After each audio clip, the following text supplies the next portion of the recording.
Twice.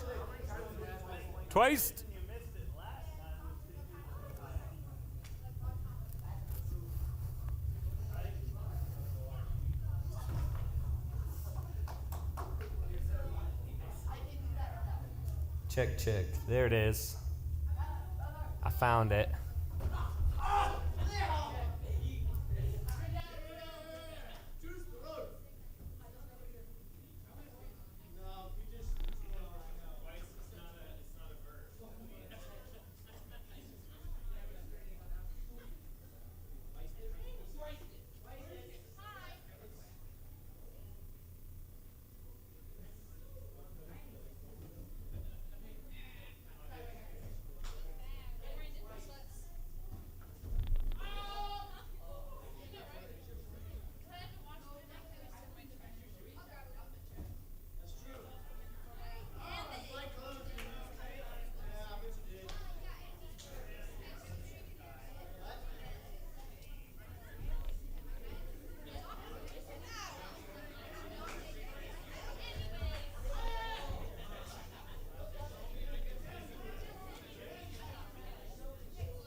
All right, guys, come on over here and take a seat.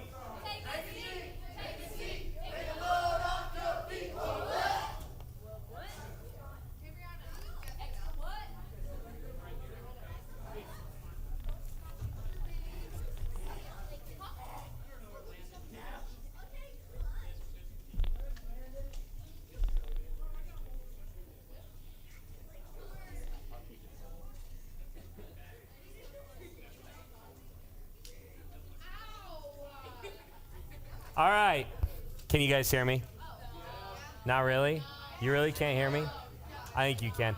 Guys, it's not summer yet. What happened? That's what I'm wondering, because here's the thing is I didn't see anybody today, but you did. Where are they? Where are they? Someone tell me. There's banquets tonight. There was track pictures tonight in Scotts Bluff. And y'all, everybody... Jenna didn't get any track pictures. Oh, here they are. Oh, no, wait. It's just Luca and Hayden. Luca, did you ever get your wallet back? All right, someone has Luca's wallet. I think it's literally sitting right in your seat, Luca. I don't know. Michaela's laughing super hard, so I doubt she has anything to do with it. That's just how it works. Hey, real quick, Luca, since you're standing, come right over here. This is perfect. You might want to put your water down, though. No, you don't get a free shot at him. He gets a free shot at everyone that stole his wallet. Okay, ready, go.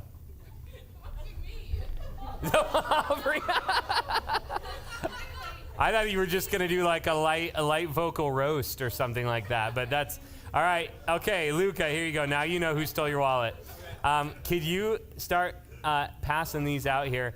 Hey, so what we have, can I see one of them now? Can you pass one out to me too? Good job, Luca. Now keep going. Hey, what Luca's handing out to you guys is a summer calendar. I know you guys know we do things different over the summer, okay? The reason why is because we do things different over the summer. That's why. Now, we got a lot of you guys that are involved in traveling sports. Some of you guys work out at Camp Rock. What? Okay, yeah, okay. In fact, there's actually a good chunk of you guys that do. I will.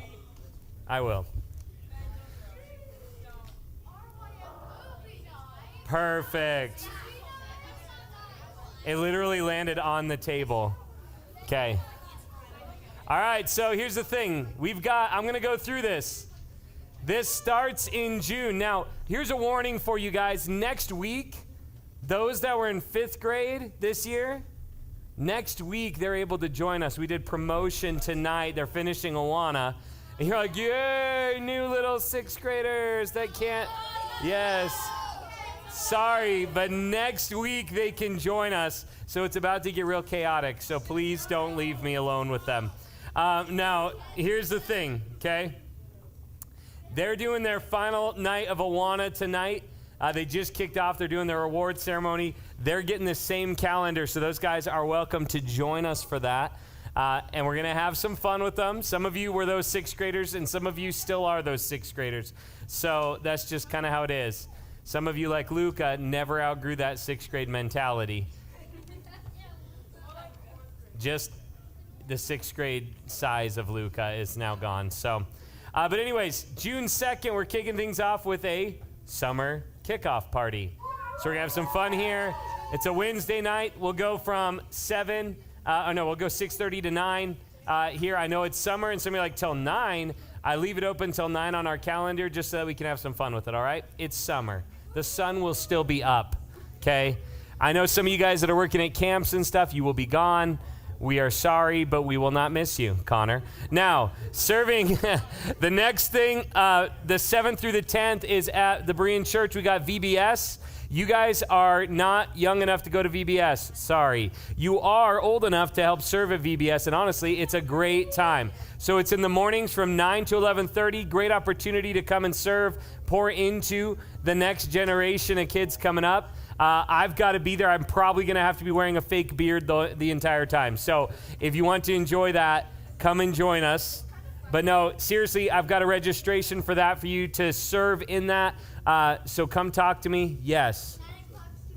9 o'clock is too early, except you've been at school earlier than that every day. Now, moving on. Okay. And some of you guys text me questions at 9 o'clock in the morning or earlier for no reason other than the fact that you think I would be awake. Sometimes I am, sometimes. Dylan, the party can begin. Okay. Dilly. All right. We have things that we do here. I like it. Okay, so that's an opportunity to serve. The next week, there's nothing. Okay, there's no RYM that night. Okay, that Wednesday. I know some of you are like, oh, what? Okay, now if there's something going on in a week, like where we've got the 7th through the 10th there for VBS, we're not having RYM. That's what we're doing through that time, just so you guys can look and see, all right? So you'll see if it covers a Wednesday, that's what we're doing during that time. Now, if you keep your eyes open during that week, I may throw out there, hey, we're going to do Tower Ball or Ultimate Frisbee, something like that. So you can come and we'll do something, but you just got to keep an eye out. That's why in the center, near the bottom, underneath the whiskers of this very attractive jaguar, jaguar or cheetah, is it? Which one is it?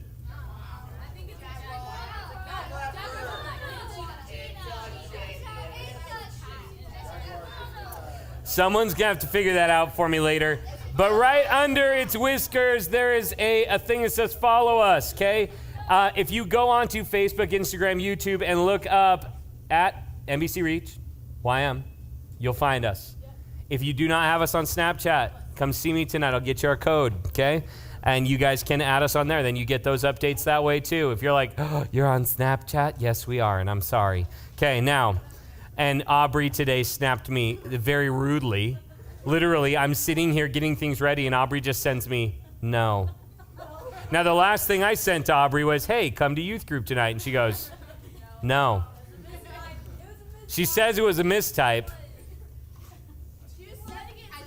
Yes. It's a cheetah. Well, cheetahs and jaguars look very similar. And also, is it a jaguar or is it a jaguar? Anywhere other than the United States. Now, okay, listen. On the 23rd of June, we're having a movie night here, okay? We are, I know what movie we're going to watch already, but I'm not going to tell you, okay? We're watching a movie called The Mitchells versus the Machines, okay? If you haven't seen it, good. So get here and get ready to quote, okay? Ashton, this movie was built for you, literally. And I know you won't be here, and that's sad. But it literally, there's a pug, and the pug is the answer. And you would, I was laughing at watching it the other day only because I wanted you to experience it. Most time I would just, I'm just impressed how much that's coming through the speaker. Why are there palm trees? Because it's summer. And if you look really close in a distant reflection from the top of a mountain near us, you might be able to see somewhere that's closer to palm trees than we are. Now, into July, first week of July, the 5th through the 10th, the first full week there, okay? We've got Lead the Cause Denver for the high schoolers. Now listen, if you have not yet registered for that as a high schooler and you're going, I was planning on going to that, there's a registration link that should be coming up here in just a moment. Oh, there it is. Perfect. You can scan and register for that. The cost for this one, because of fundraising that we did, the cost for this one is $0, okay? So those of you that are in high school, understand this. I have 25 tickets, many of which are already claimed. So I would get registered quick because then I get to contact you. We get to walk through what it is. We get to walk through if it's the right fit for you, what to do at this time, or if it's the right fit to wait a little bit later. Now, this random thing on here that reappeared called pool baptism at the end of July, that's not our event. I don't even know where that came from. And I literally just saw it for the first time right now. So apparently on the 29th, in the middle of Lead the Cause Virtual at Maranatha, we'll do a pool baptism. There you go.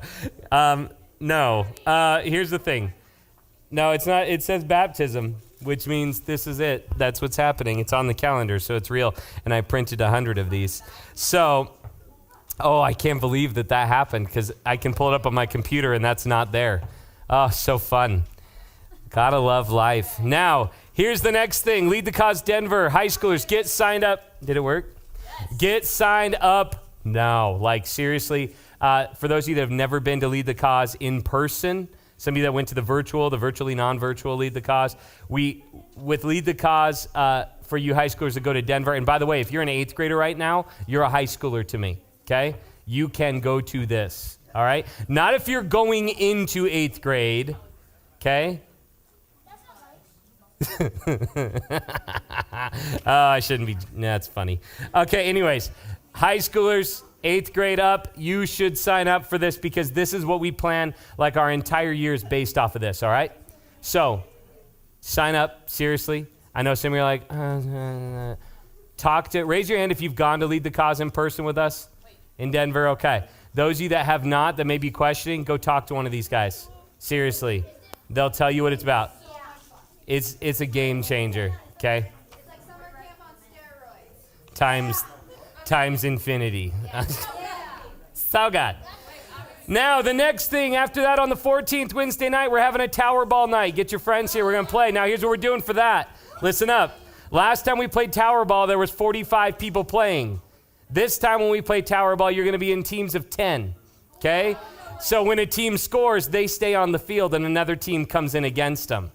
The team that lost sits out until the next time that they get to come back in. Make sense? So we create a tournament. We play through the whole time. It's going to be a blast.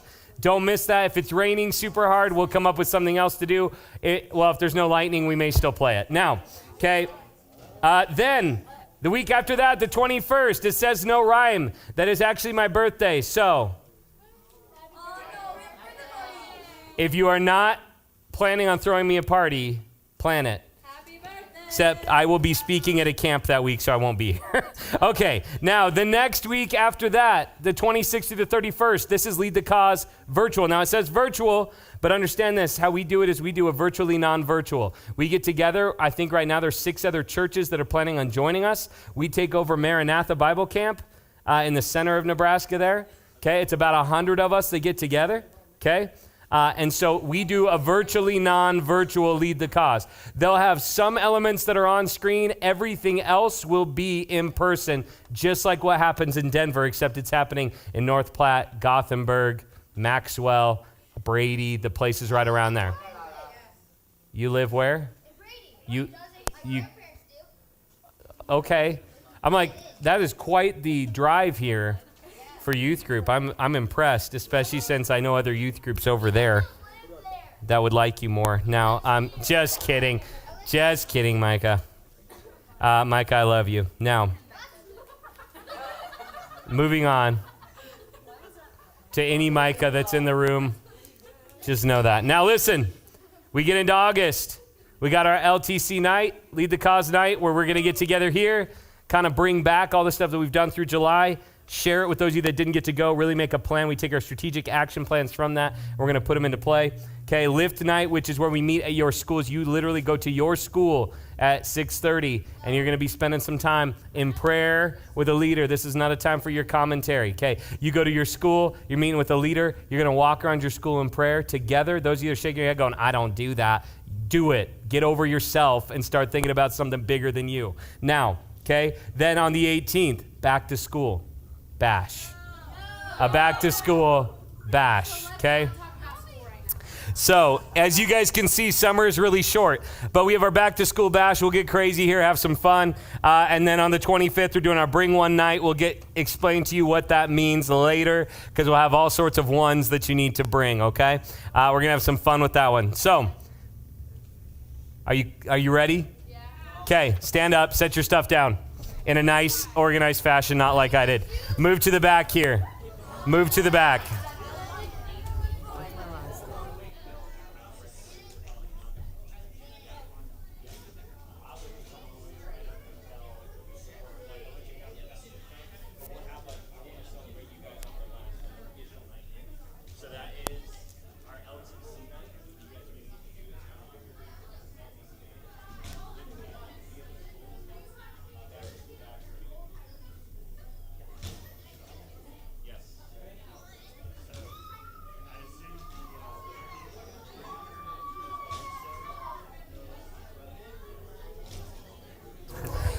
Just so you know, if it's not on the calendar, it's not happening. So don't show up on a Wednesday night that's not on the calendar. I'm going to stand up and move through here, okay? Are you ready? Okay, come over here close. I have to teach you this. You're going to have to release him from the stalks. There it is. Okay, here's what I need you to do. I need you to take an arm like this. You're not any arm. People, come on. All of you left-handed saluting people. There you go. That was super. She was like this. She had her left hand up, and she just like brushes her hair back and goes, yeah, like I meant that. Now, here's what we're going to do. I want you, when you do this, you say, aye, aye, Captain. Aye, aye, Captain. That's easy. Now, understand, when you say that, you are frozen in that position until I say at ease. All right? So if I say at ease, then you can stand at ease, all right? But then if I say, let's say port means this wall over here, so you go to this wall over here. The last one there, you might be out, okay? If I say starboard, you go to this wall over here, okay? I'll give you a moment. Okay, now if I say captain on deck, that's when you say aye, aye, captain. And then you stay in that pose. Now, if you move your arm, if you move at all, you are out at that point, okay? If I say hit the deck and you lay down flat on your stomach like you're supposed to, but I haven't said at ease, you will be out. You get it? So, at ease, come over here. So if I say hit the deck, you lay down flat on your stomach, okay? Flat on your stomach. If you decide to pose like cheese is for me, then you will not Survive, okay? Now, if I say sick turtle, you roll on your back, kick your feet and arms. Yeah, you go, Now, wait. What sound do sick turtles make?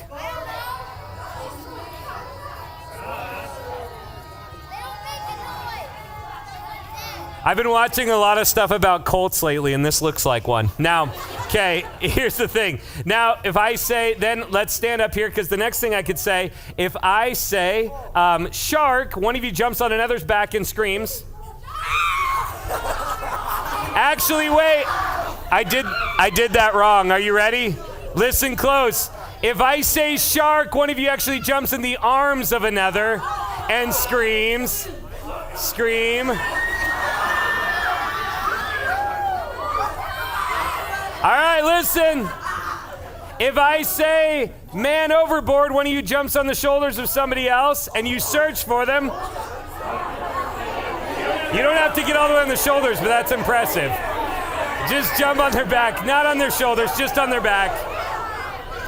Just on their back, though I'm impressed. All right, you can get down. Hayden Heine. Can you go turn this mic up? All right. Now listen. If I say love boat, you find a partner and you middle school slow dance. Okay? All right, are you guys ready?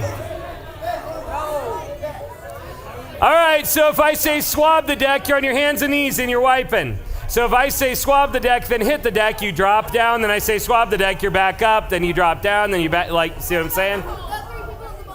Yes, now if I say 3 men in a boat, you get with 3 people. You, a friend, and another friend. Sit in a boat formation.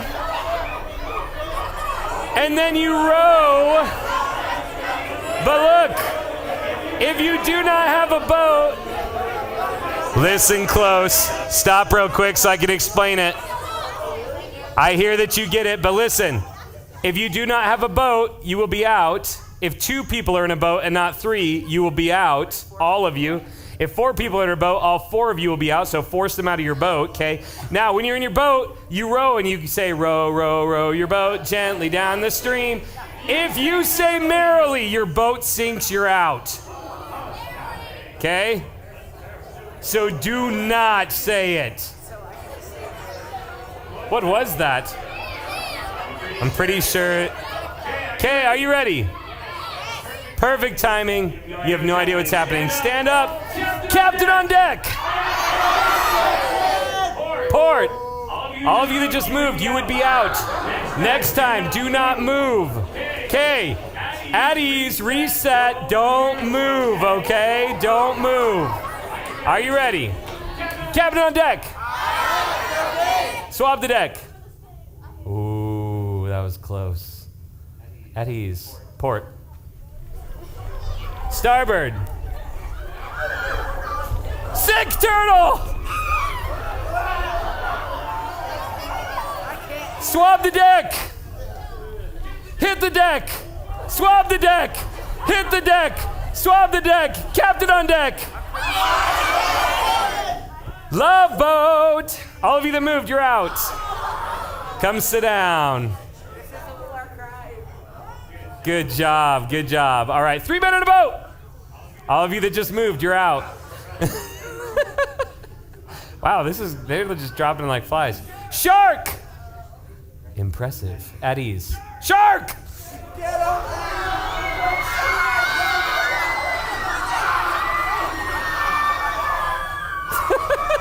You're good still. You're not out for this. Okay, all right. 3 men in a boat.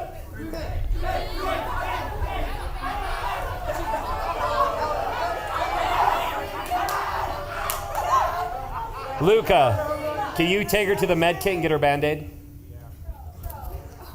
Did anyone sing merrily? You said something? Oh, be careful. Hit the deck! Starboard! Port! Starboard! Man overboard!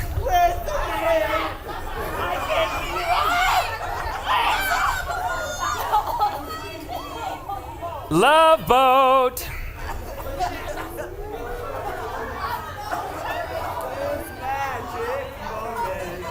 This magic moment. This is great. Remember, no eye contact. It's middle school dance style. So, all right. Sig turtle. Captain on deck. Sig turtle. All you that just went down, you're out. Okay, at ease. Captain on deck. Port. Oh. James, your wooden leg showed. Okay. Sorry, sir. Luca, just walk through the statues of people. Okay. At ease. Port. Starboard. I wanted to see if somebody would get lost. Port. Starboard. Port. This is good for you guys. Hit the deck! Captain on deck. 3 men in the boat. Jeez, Savannah. So sad. All right, 3 men in the boat. Wow, okay, this is good. At ease. Now 3 men in the boat. Oh no! Something. You just sunk your boat. You're out. You have to stop. You sunk your boat with something. 3 of you are out. Sorry. Those of you that were saying something before are now like, what is musical chairs doing? All right. Okay, here we go. What should we do? Sig turtle. Good. Thank you. Hit the deck. Sig turtle. Hit the deck. Swab the deck. Sig turtle. Hit the deck. Swab the deck. Sig turtle. 3 men in a boat. Here's what we alternate between. Have them swap between captain on deck. This is good. This is good. Okay. Years of camping. Okay. So this is beautiful. Okay. Captain on deck. Swab the deck. Ashton, you moved too. You looked. Okay. All right. Hit the deck. Ooh, that was close. At ease. Swab the deck. At ease. At ease. Captain on deck. Swab the deck. Da-da-dun. Okay. Port. Starboard. Hit the deck. 3 men in a boat. At ease. 3 men in a boat. Love boat. Shark. Oh, I'm sorry, but you two were now swallowed together by a shark because one person on another person's back is the perfect shape for the human body to go down the gullet of a shark. Now 3 men in a boat. 3 men in a boat.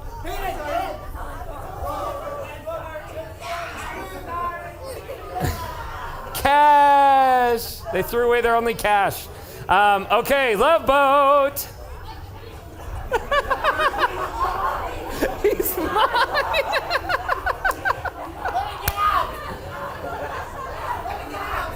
Hayden, why don't you just dance with Laren?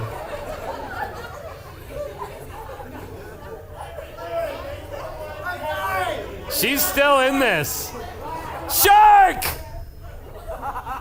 They denied you, Laren. Okay. Captain on deck. Swab the deck. Hit the deck. Captain on deck. At ease. Captain on deck. At ease. Captain on deck. At ease. Swab the deck. Hit the deck. Swab the deck. Port. Starboard. Port. Starboard. Port. Port bird.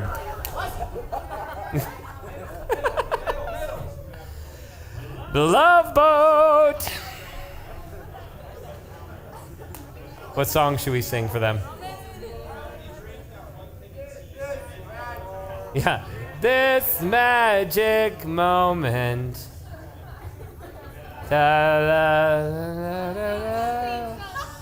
Okay, 3 men in a boat. You can't do that. At ease. Cabin on deck. Okay. Port. Don't breathe, sir. At ease. Swab the deck. Hit the deck. Swab the deck. Cabin on deck. At ease. Swab the deck. Hit the deck. Cabin on deck. At ease. Swab the deck. Hit the deck. Cabin on deck. Port. You didn't say aye aye, Captain Hayden Heine. Hayden. Ventriloquism does not work here. Hayden is out! One-legged tie wins the first round. Everybody back in for a moment. Okay, this time, here's what I need you to do. Find a partner. Guys, find a guy partner. Girls, find a girl partner. This will be good.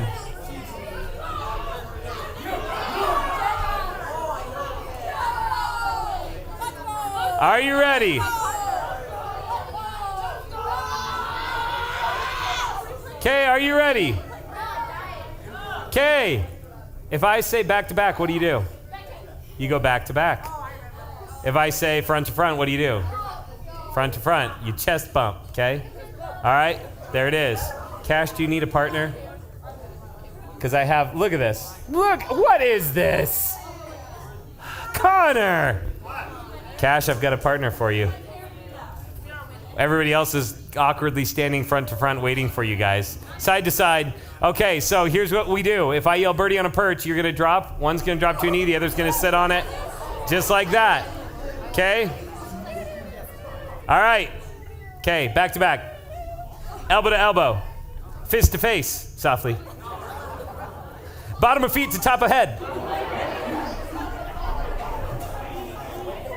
Some of you will Okay, you two that still have not figured that out, you're out, okay? All right, back to back. Side to side. Back to back. Nose to butt. Back to back. Side to side. Head to head, softly. Elbow to head. Fist to face.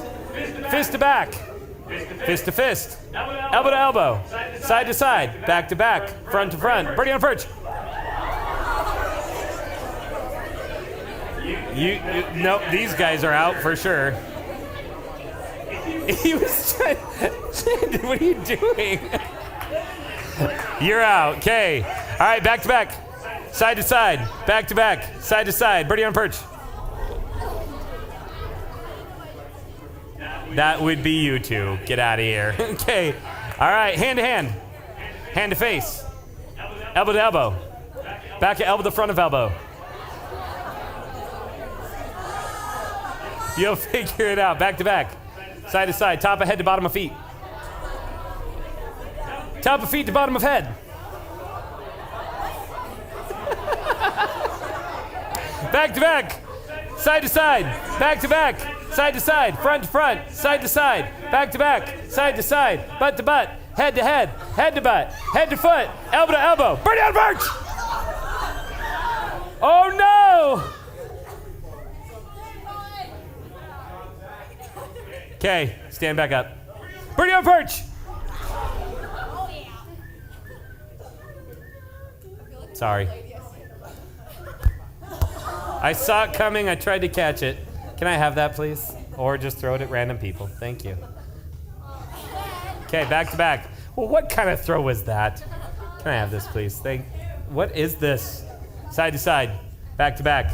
Side to side. Cheese to front. Okay, now, back to back. Side to cheese, you're almost out. Back to back. Side to side. Ball to hand. Thank you. Now, back to back. Side to side. Head to head. Bottom of foot to top of head. Okay. Back to head. Fist to face. Top of head to bottom of head.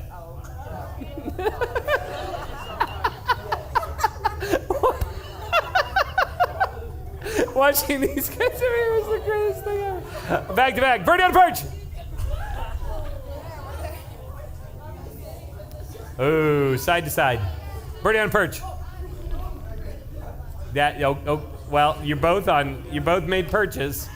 Now you need birds. Okay, side to side, back to back, head to head, butt to butt, back and knees to front of knees. Side to side. Side to side. Back and neck to bottom of foot.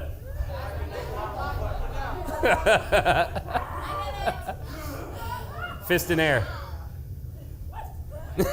I was just saying for the person who is on the standing there with their foot like, okay, all right, back to back, side to side, back to back, side to side, front to front, back to back, head to head, elbow to head, elbow to face, okay? Elbows to elbows, elbows to knees, back of elbows to bottom of knees.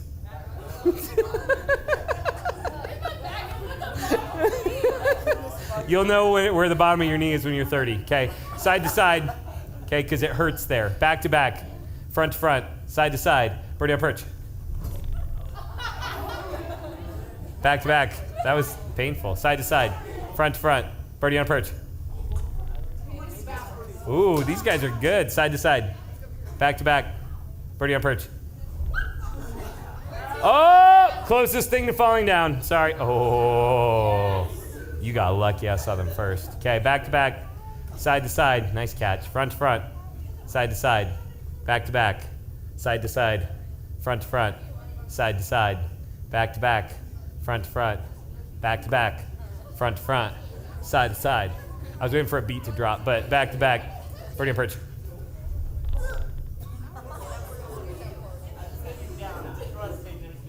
Okay, side to side, back to back, side to side, birdie on perch. Ooh, back to back, birdie on perch. Okay, now we got to spot who is last, all right? You ready? Back to back, side to side, front to front, hand to hand, hand to face, hand to bottom of knees, okay? You're all like, I took anatomy and I don't know what this is. Okay, back to back, side to side, hands to hands, elbows to elbows, elbows to face, elbows to ears, cheek to cheek, whichever cheek you would like. There you go. Side to side, back to back, front to front, side to side, top of head to bottom of leg, okay? Whatever that is. All right, there, this is it. You figured it out. Birdie on perch. You guys were last, I'm sorry. These guys, you almost beat them, okay? So side to side, back to back, front to front, birdie on perch. Okay, side to side, back to back, front to front, side to side, hands to hands, hands to head, hands to face, hands to feet. Okay, bottom of hands to top of face. I don't know. Okay, all right, there you go. Back of hands to cheek. There you go. This is good. This is good. Side to side, back to back, front to front, side to side, birdie on perch.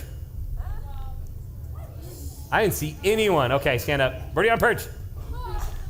Wobble! Yes. Side to side, hands to hands. Okay. Bottom of feet to top of hands. Back to back, side to side, back to back, side to side, front to front. Okay. Forehead to forehead. Okay. Nose to elbow. Hayden, why did you turn? Hayden, like, birdie on a perch. Hayden broke his nose, but he is still in this. Okay, back to back, side to side. I didn't say nose to nose, Hayden. Back to back, side to side, elbow to elbow. Okay, fist to face, elbow to face. Okay, a nice pile drive to the face. Okay, elbow to back. Okay, elbow to front, elbow to side, elbow to birdie on a perch. Oh, James, they're still doing the elbow, some of you. This is good. All right, back to back. Birdie on perch. Okay. Front to back. Back to back. Side to side. Hand to hand. Hand to face. Hand to feet.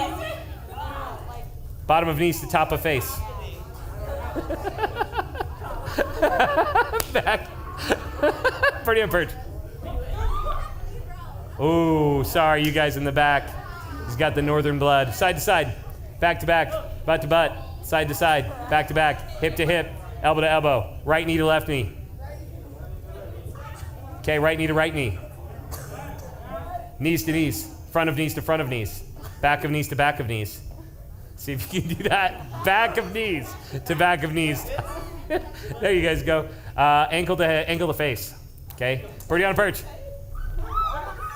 Oh, sorry guys.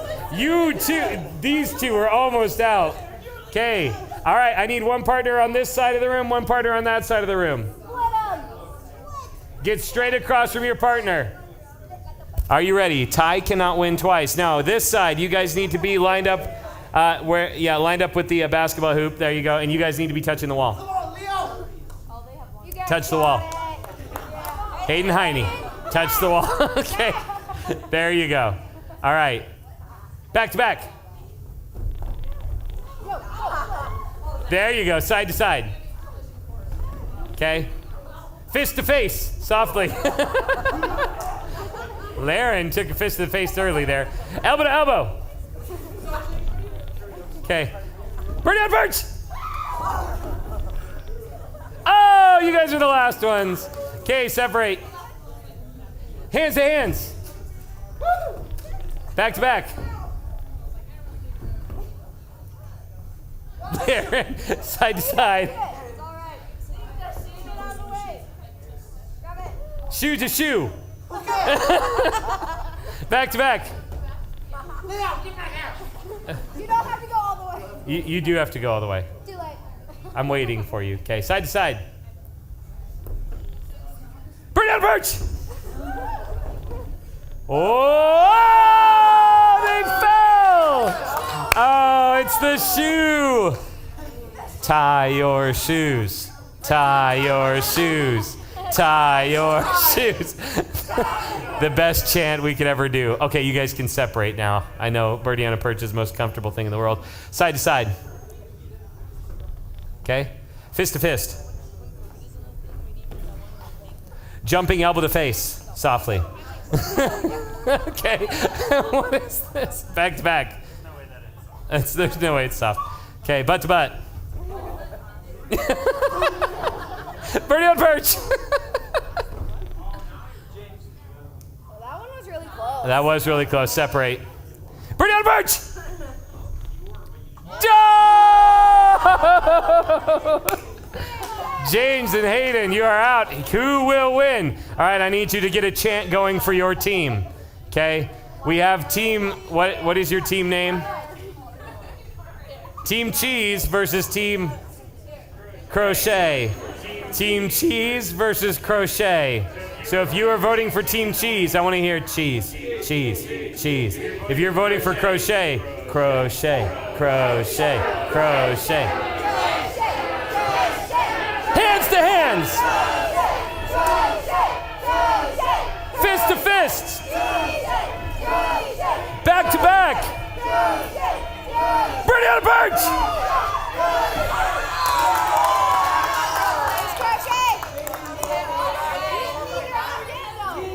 I didn't give you, neither of you did, so separate. It's all right. Okay, it's all right. Separate. Birdie on a perch! They still won! No! They fell down! I thought clearly that cheese would melt under the pressure, but they didn't. All right, come back up here and take a seat.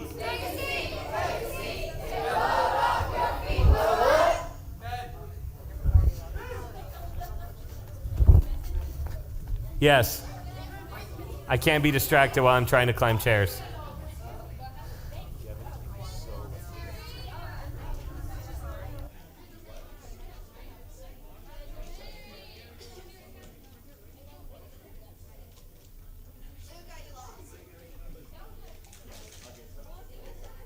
All right, hey, while we're up here, perfect. Worship team, come on up here.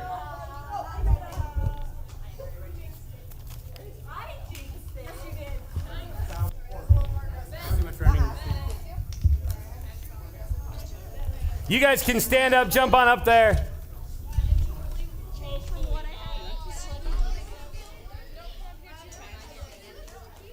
Oh my gosh.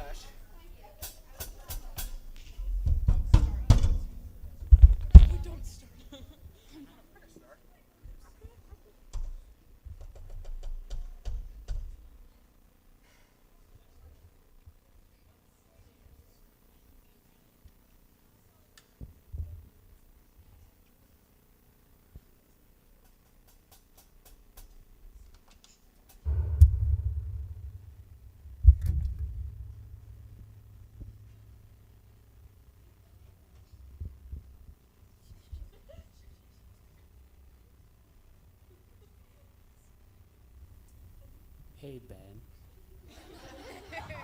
What happened? It's I think dead. it's dead. It's dead.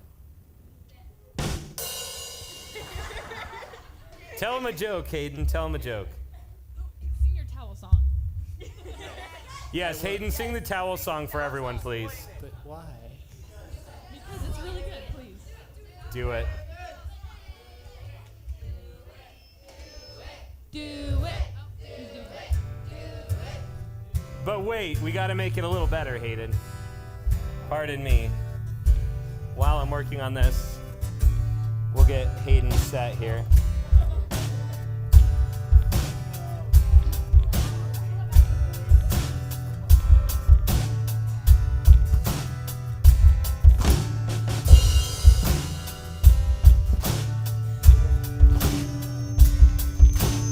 Towels, towels, towels, towels. If you eat them, they'll ruin your bowels.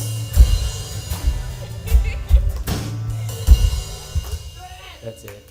That was. I'm glad that's out there for the world. That's just beautiful. Okay. Hayden, why don't you tell us a joke here? Because now that died, I have to set this up for you. Have you guys heard the joke about the peanut butter? No. I won't tell you because you'll spread it. That was good. Keep going. So there were two antennas on a roof, and they decided to get married. The wedding was okay, but the reception was great. I'm calling interference on that one. Okay.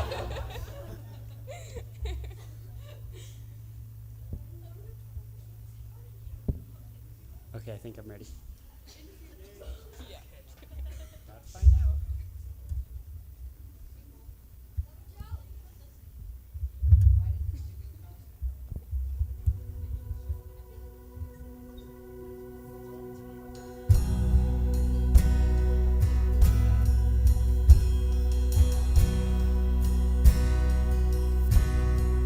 I searched the world, but it couldn't fill me. Friends, empty praise, and treasures that fade are never enough. Then you came along and put me back together. And every desire is now satisfied here in your love. Oh, there's nothing better than you. There's nothing better than you, Lord. There's nothing. Nothing is better than you.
your shame at the door, 'cause it ain't welcome anymore.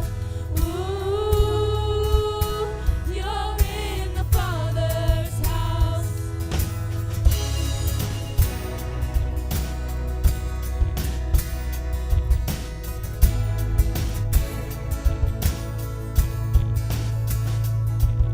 Arrival's not the end game, the journey's where you are. You never wanted perfect, you just wanted my heart. And the story isn't over, if the story isn't good. Failure's never final when the Father's in the room. Failure's never final when the Father's in the room. Ooh, lay your burdens down. Ooh, here in the Father's house. Check your shame at the door, 'cause it ain't welcome anymore. Ooh, you're in the Father's house.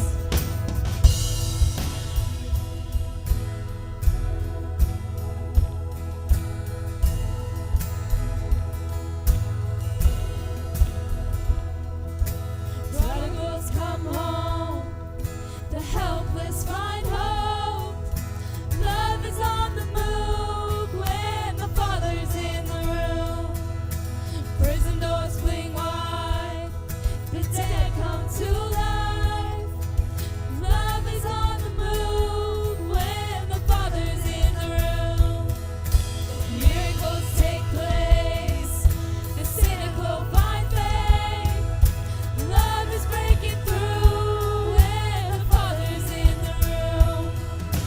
Jericho walls are quaking, strongholds now are shaking. Love is breaking through when the Father's in the room. Love is breaking through when the Father's in the room. Ooh, lay your burdens down. Ooh, here in the Father's house. Check your shame at the door, 'cause it ain't welcome anymore. Ooh, you're in the Father's house. Yeah, lay your burdens down. Ooh, here in the Father's house. Ooh, you're in the Father's house.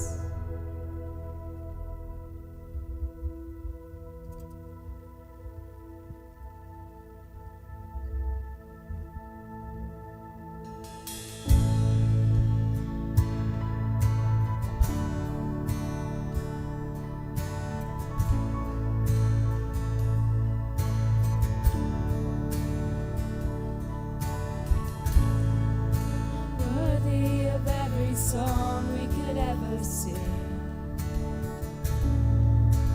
worthy of all the praise we could ever bring, worthy of every breath we could ever breathe. We live for you.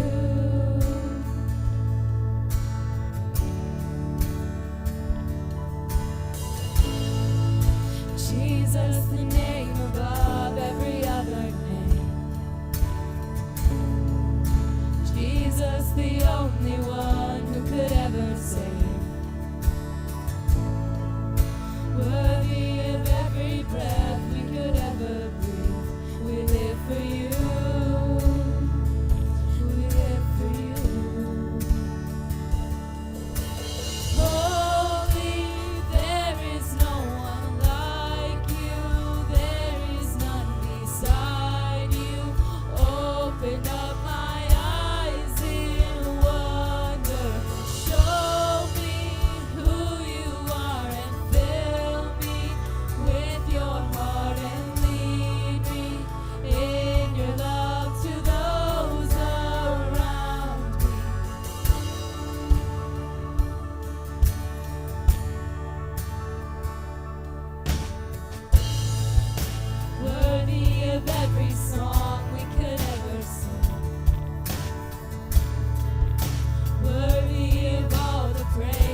dear God, thank you so much for this time tonight, and thank you that we're able to gather and hear in your name.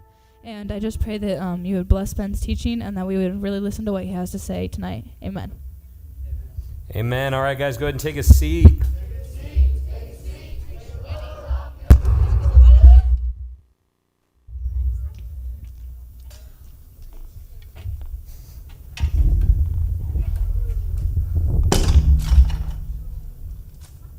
Stuff is making noise.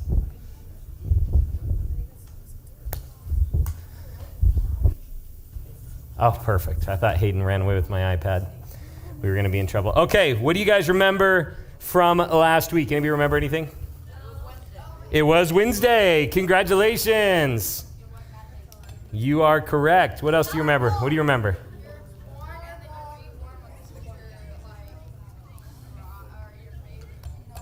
Let's shut off the phones because they're loud. Okay, so anyways. So one time when I was in high school, Luca, yeah. I did have a car in high school. I had a 1976 Chevy Malibu Classic, 2-door. What did you say? I actually didn't hear you, so I was going to ask you genuinely what you said, but I think that would just kind of play into the, I don't need to know. What is happening here? Hayden, what did you do? Oh, I got it. Okay, now here's the thing. When I was in high school, though, our girls' basketball team, my senior year, made it to state, and they had set up stuff like I got to go because I was in the journalism class, which is, in my school, it was like I carried some sort of camera. And so they gave me a press badge, and I got to get into all the games for free and stand on the court and do all this fun stuff. So I carried a camera, I took some pictures, I stood on the court, and at one point after the game, I was standing there, and they had set up this wonderful like array of water bottles, like special plastic water bottles that were like for that year's tournament, you know? And so people could buy them $5 a piece, I think is what it was. And it's like refillable, this cool thing. You know, this was 2008, so it was a big deal. Yeah, super advanced technology going on. The plastic was see-through. But no, like these bottles, they had these cool, they had set them all up nice. Now I'm talking to some people, and I took a step back and I bumped into the table. Okay, they had them like stacked up all nice on. They just started to fall, just like tons of, and then they're all rolling off the table. So in that moment, I had to make a decision what I was going to do. I fell to the ground, okay? I just flopped onto my back, okay? The lady running the booth comes over, she's like, "Are you okay?" I'm like, yeah, I'm all right. And so they're like, people are helping me up, and I'm like, "Oh, let me get that." They're like, no, you just go sit down. And I was like, whoo! So if any of you were watching that were there that day. This was after a game, so who knows what I was holding on to at that point. My dignity, barely. Like that's, I know, you're catching on here. Okay, so anyways, the only reason I shared that was because I dropped my iPad here and you all laughed at me. But I just wanted to tell you, I was just as clumsy in high school. Actually, I really wasn't, but that's just how it is. You're done. Good. Glad. That's good. So anything else you guys remember from last week? Just shout it out. Okay, born twice, born squared, this whole idea of born squared. Now Hayden was telling me, born squared doesn't really work for born twice. And I'm like, well, what is born squared? He said it's born times born, right? Okay, which is what happened in the entire Born series. With Jason Bourne and all of that, but the rest of you don't understand that. But here's the thing, okay? In this born squared thing, I told him, I was like, no, it works. And he's like, no, it doesn't work. Because you're talking about being born again. That's born plus born. That would not be born squared, right? Okay? Because born plus born does not equal the same as born times born. But here's what I explained to him. We are born once, okay? Alive.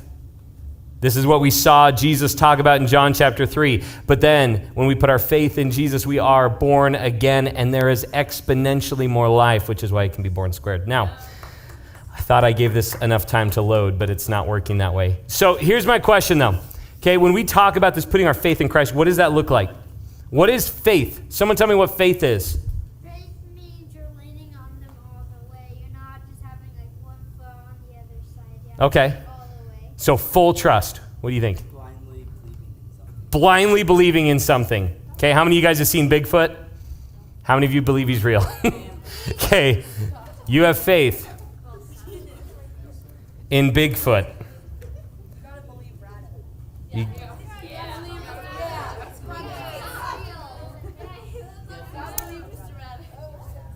Well, some of you know Isaac Holbrook. And Isaac Holbrook, he is a big something with Bigfoot. I don't know.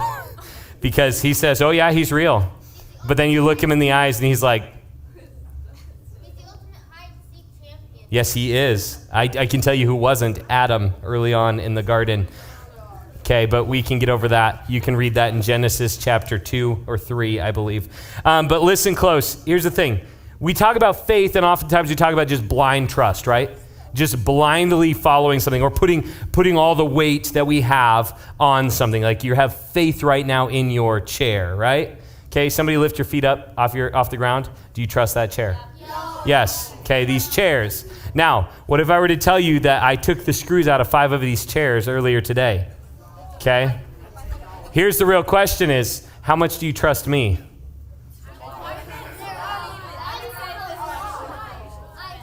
He got up and left because he's like, I ain't falling down. Okay? You trust me? Okay. Here's the thing. I lied. I didn't take the screws out of any of them, so don't trust me. Now, trust your chair. Yes. You can't throw me at all. Okay? Well then. We about to have an intervention of trust. Okay? All right. Now, listen close. I want to talk to you guys about faith tonight. We're going to focus in on this. Okay? Faith has a definition that's scripturally given, and I want you to see what it looks like, all right? So faith, Hebrews 11:1. Who knows Hebrews 11:1? Anybody familiar with it? The definition in Scripture of faith, okay? Let's look at it. It'll pop up here. Okay, it says faith is the confidence that what we hope for will actually happen. It gives us assurance about things we cannot see. So let's leave that up there for a minute here. And I want to talk to you guys about this. Let's think about it. The confidence that what we hope for will actually happen. Does anything in your life fit into that category? That something you're hoping will happen and you are absolutely confident it will? No. I agree that my little sister finally stopped watching these anime things. That your sister would give up on anime. The likelihood of that is getting less and less, but you can be confident in it. Cheese, what do you see? That school will get out, though I will tell you it doesn't always have to. Jenna, what you got? I'm going to PR tomorrow in my meet. That you're going to PR tomorrow in your meet. Yeah. Okay. You have the confidence that what you hope for will actually happen. I want you to think about these words, okay? Confidence.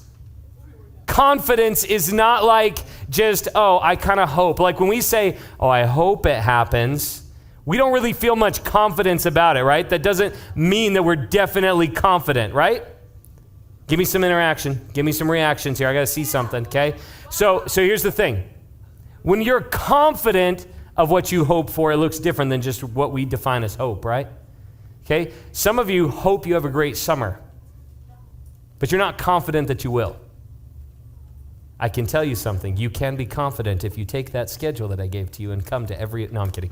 But no, here's the thing. I want you to know something, okay? You have things that you hope for that you are not confident in. And I want you to understand, faith is not just, oh, I hope it works. Faith is a confidence. Faith is beyond just, I think it might work. Let's not mess with it, all right? If you're going to distract everyone, okay, thank you. Now, look, it gives us assurance. What does assurance mean? Someone tell me. What's assurance? Not insurance, assurance. Blessed assurance. I know what it is, but I can't tell you. What is assurance? Yeah, for sure. Not Geico. 15 minutes could save you 15% or more on car assurance. Nope. It's sealed. It's definite for sure, right? So assurance, what do you think? No. Okay, all right. Classic. Now listen, here's the thing. Assurance is a guarantee. It's guaranteed. It's for sure, right? Okay? Now, is it for sure or for sure? Okay? I guarantee you it's actually for sure or for show. Now, but listen, okay? We have assurance about things we cannot see. Guaranteed things we cannot see. You're like, I guarantee there are things I cannot see because my prescription needs update. No. Here's the thing, okay? We are guaranteed. We have a full confidence that the things that we've been told about Jesus are true, are real, and are happening. How many of you guys feel like you have a full confidence in that? That you look at it and you're going, no, I definitely know that this is where it's at. I want you to think about this. Some of you are like, yeah, I feel that. Some of you are going, no, that's why I'm sitting here, is because I don't, and I want you to give me that. And here's the thing, okay? Faith is something that we need to see differently. Faith is something that I want you guys to understand. It works differently than we think. Faith is not me mentally overcoming some fear that I have or overcoming some misunderstanding. Faith is not gained by me having more and more knowledge about. Faith works like a muscle. How many of you guys do a sport right at the beginning of the school year? How many of you guys only do one sport a year? Any of you do one sport? But see, right at the beginning of the school year, if you've not done anything over the summer, what happens to you? You die. No, you get fat, okay? That's what happens when you turn 30 too. So, but listen, here's what I want you to understand, okay? You guys hit this point at the beginning of the school year, and I remember this. We would get into football practice, and we had 2-a-days a couple weeks before school started. So it's middle of August, it's 147 billion degrees outside, you've eaten Chinese food for lunch, and you are now at your second practice of the day, and the coach decides that today is the day that we're going to run and make sure that the people who are on this team want to be on this team. Otherwise, they'll quit now. Every season, that didn't happen to the rest of you guys? You didn't eat Chinese food between 2-a-days? Yeah, don't do that. It was a bad choice. But listen, here's what happened to me, okay?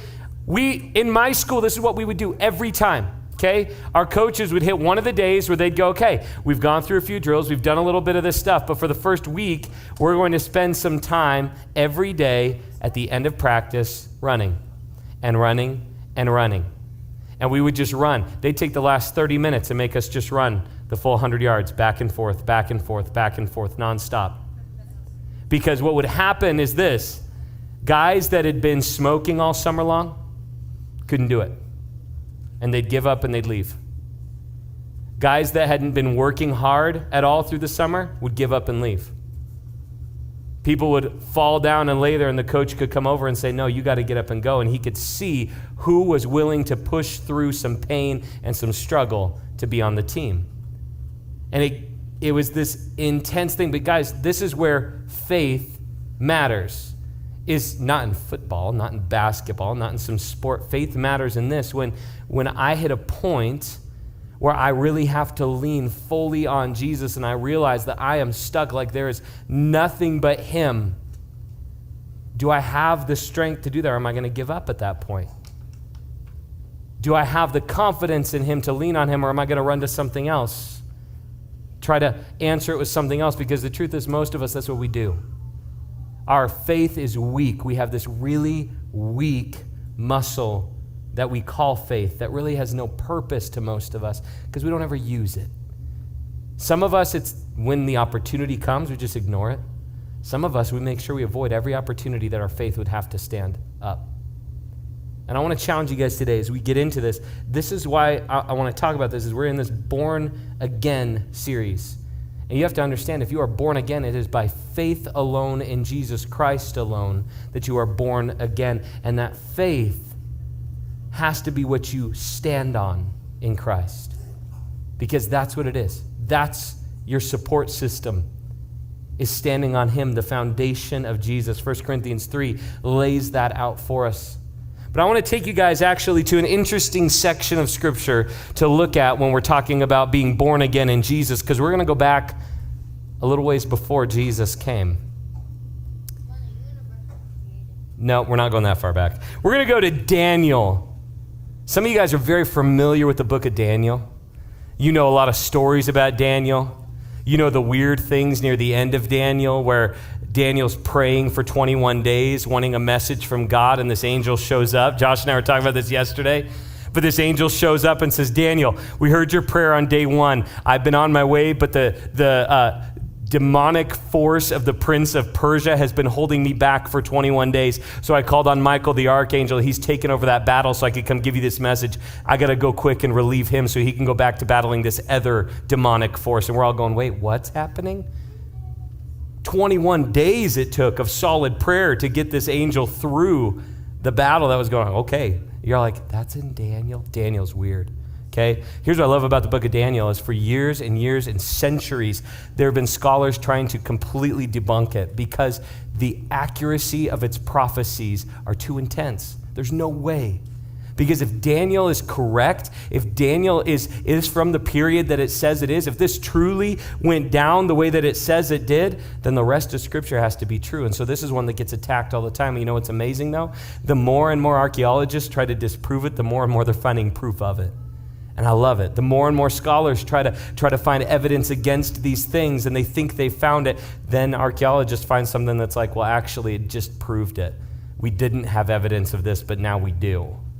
And I love it because this one just keeps getting backed up over and over and over again. And it's got some intense prophecy that matches what we see in Revelation. Some amazing things going on. But it's not just what we see in Revelations, things leading up to that Daniel gives. And we're not going to get to go through all of that fun stuff. I just want to give you some of the background on this. Daniel, he's a young man, a teenager, from a little bit more noble line in the Jewish faith. He lives in Jerusalem, and this King Nebuchadnezzar, we're going to call him King Neb, okay? King Neb comes in, and he lays siege to the city of Jerusalem. The first siege was not super long. It was a couple months. A few years later, there was another siege that they laid to Jerusalem that lasted about 3 years, where they would literally get there and cut off all your resources until you were starving to death enough to open the door and let them win. That's how they did battle back in the day because everybody had fortified cities, okay? But the Babylonians, led by King Nebuchadnezzar, come in. They take over. They break in to Jerusalem, and they take captive this huge number of nobles, including Daniel. Daniel, this young man, gets brought out, and we're hearing from Daniel directly as he writes out what happened. And we're going to start in Daniel chapter 1. I want to tell you what's going on here. As he gets brought back, he's got him and his 3 friends. You'll know them not by their Jewish names, but more by the names the Babylonians gave them. Shadrach, Meshach, and Abednego, right? You guys know those names, okay? Those are not their names. Those are the names that the Babylonian king gave to them that defiled their names that were about God and his graciousness and turned them into names about the Babylonian gods like Marduk. And so instead of it saying God is gracious, it said Marduk has been gracious. They literally took their names and just twisted the direction with where the glory was supposed to go from them. It's interesting how the Babylonians did this with all sorts of stuff. But one of the things they did is they brought in these nobles, and the Babylonians were very smart. When they take someone captive, they would bring them in, and they'd say, okay, we're going to have you not just be slaves. In fact, you're going to be part of our society. We're not going to force you out of your religion, but we are going to ask you to adapt some things. King Nebuchadnezzar says, I want you to bring to me the best of the best from the captives of Judah, and I want you to bring me those, and we're going to train them for 3 years in our intense schooling. They're literally working for 3 years to kind of brainwash these young men from what they've known and believed their whole lives so that they can be the prime candidates to serve in the king's court. So Daniel is selected to go into this school as well as his 3 friends. Part of this schooling, right at the very beginning, it gets announced to them, hey, guess what? That you get to eat from the king's table. You get the best of the best food. Now understand, this is the best food in the world at this point. Babylon is not a poor little place. Babylon is not a tiny empire. It's massive. It's huge. After Babylon fell a few years later, the writers, historians from these other cultures that came in to take it over noted things like this. Every wall in Babylon was literally laden with gold. They melted gold and poured it over their walls around the city of Babylon. Babylon had 2 fortified walls on the outside covered with gold, and King Nebuchadnezzar's name was stamped on almost every brick, making those up because it was to his glory. He built a palace in the middle of Babylon, and on top of it, his wife that he had taken from another place. He married her for some kind of connection with their kingdom. Okay, she came from a place that had a lot of hills and trees, so he built what is known and was known as one of the wonders of the ancient world, the Babylonian Hanging Gardens. And what he did is he built a mountain on top of his palace with trees so that she could go around and feel like she was back at home. It's a great love moment for him. And yet we see at one point he's standing up on top of his mountain. We'll get to that in a little bit. But I want you guys to understand Nebuchadnezzar was doing powerful things. This was like the center of the universe at this point. Everyone knew of Babylon. The only people who could stand up against them were Egypt, and Egypt at this point is running with their tail between their legs because they lost some battles. So, Babylon, powerful, powerful empire. Daniel's right in the middle of it, and he's being offered food from the king's table, but the Jews were not supposed to eat certain foods. Now, do you think that the king cares what the Jews want to eat? No. Do you think that the king is going to allow them to just set their own diet? Most likely not. Do you think that if Daniel says, hey, I don't want to eat this, the king is going to respond well? No. Most likely he's going to kill him. Here's why. Nebuchadnezzar was literally powerful enough that he could say, I want this person dead, and they died. Over and over again in the book of Daniel, Nebuchadnezzar gives this statement. He says, I need you. I want all my wise men, all my magicians, all of the Chaldeans, which is like the ruling class of wise men. I want them all in here, and they need to interpret this dream for me. Tell me what the dream was and interpret it for me. And anyone who cannot do it, if you cannot, I will come and I will kill all of you. And then it says, I will cut you to pieces. I will kill your families. I will destroy your houses, and I will make them a pit that we put a public bathroom on. You're all like, he didn't say that. He did. He literally said, I'm not only going to cut you to pieces, I'm going to let people poop on your house. Okay? That's what he says. You got to study what it says. It's intense to see this, because what he's saying is this, is I will disgrace your family name forever, and he had the power to do it with just his words. Say, I say this, and it happens. That's it. If I want someone dead, they're dead. He's the most powerful man in the world. And he has a temper. And he is so willing to kill whoever it takes to keep control. Daniel knows this. He's been taken captive. He's terrified. He's brought in. They say, here's the food that you're going to eat. And here's what Daniel says in Daniel 1, verse 8. But Daniel was determined not to defile himself by eating the food and wine given to them by the king. He asked the chief of staff for permission not to eat these unacceptable foods. I want you to think about this. Daniel didn't want to eat the foods. Is it because they're not his favorite? Is it because they're not pizza rolls? Maybe they were. What does it say? Why does he not want to eat it? Because of his religion. But what does it mean? He didn't want to defile himself. Here's what it means. Yes, because of what he believed, because of his religion, because God had given them commands saying, don't eat of these things, he was going, this will make me unclean. This will be wrong. So for him, he's looking at it going, this would defile me and make me unable to approach God in worship. It defiles me. And even though he's in a situation that clearly God could understand, right? God would look at him and be like, dude, I get it. You're stuck in this. You're trapped here. You might as well, like, everything's out the window. You can't even enter the temple anymore because you're taken away from it. There's no point in you being clean anymore. And here's what Daniel does. No, I'm not going to defile myself. I will remain faithful to God. So he says this to the chief of staff, who looks at him and says, Daniel, guess what? I think it's great and all that you want to eat healthier, but the king gave you this, and if in 10 days after you've eaten this, you look horrible, I will die, not just you. So no.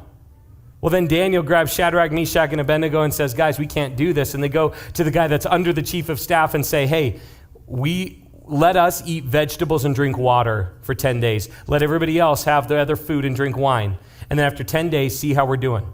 Well, after 10 days, Daniel, Shadrach, Meshach, and Abednego were found much healthier than everyone else. And so they switched everyone's diet over to that for the rest of the 3 years.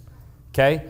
But what's intense about this is that Daniel, it's amazing what God did, how God gave him favor, how all these things. But here's what you have to understand is Daniel didn't know God was going to give him favor. Daniel refused to defile himself.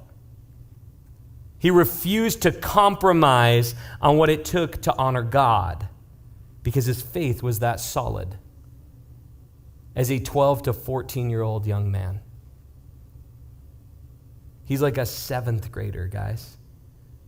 And he's standing up to the most powerful king in the world saying, hey, I appreciate that you're trying to give us this nice food, but we can't eat that. It defiles us before our God.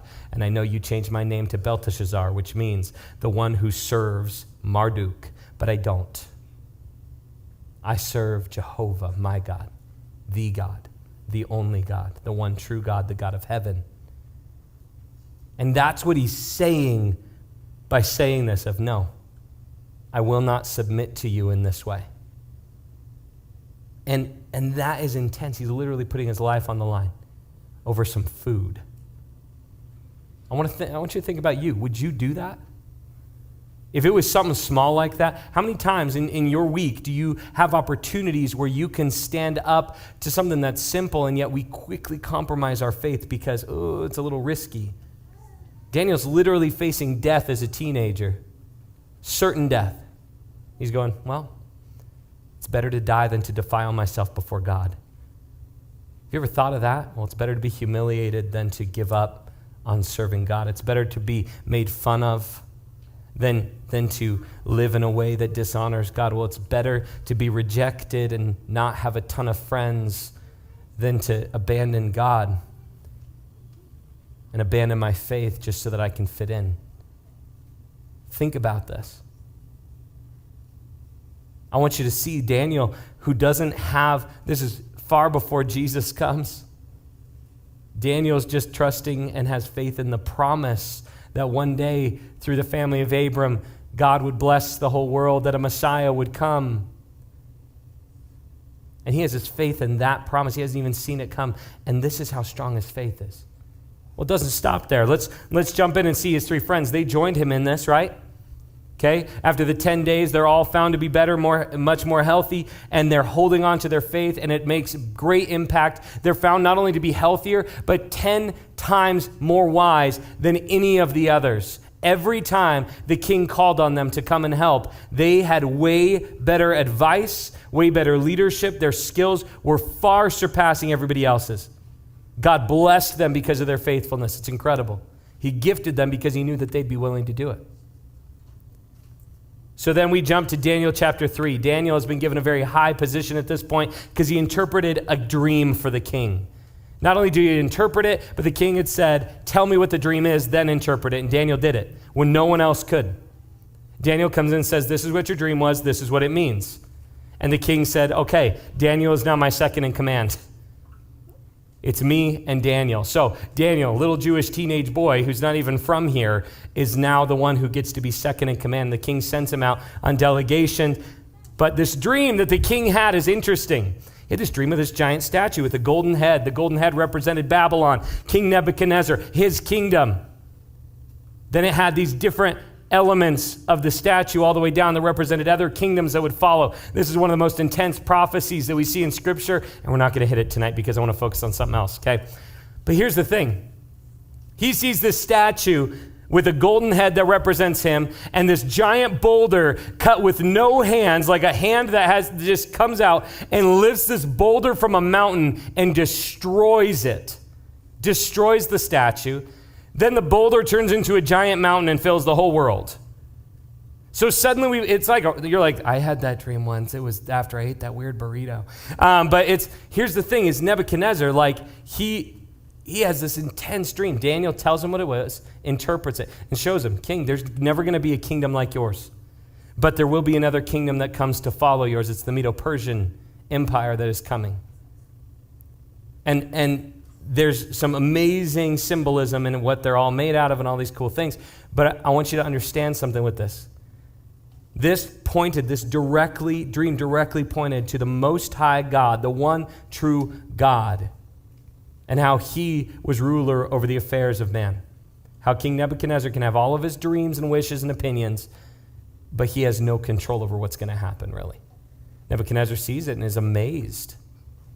And then, right afterwards, he sends Daniel out, and he makes a statue of himself.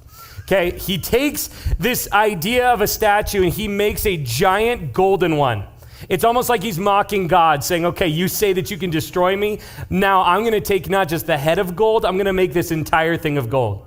Okay? And it is intense. Now, recently, archaeologists found where Scripture says this statue was. They found a platform set up that's about 20 feet tall, and it is extremely large. And it's the exact kind of platform that would be there to hold a giant statue. Exactly where the Bible says it is.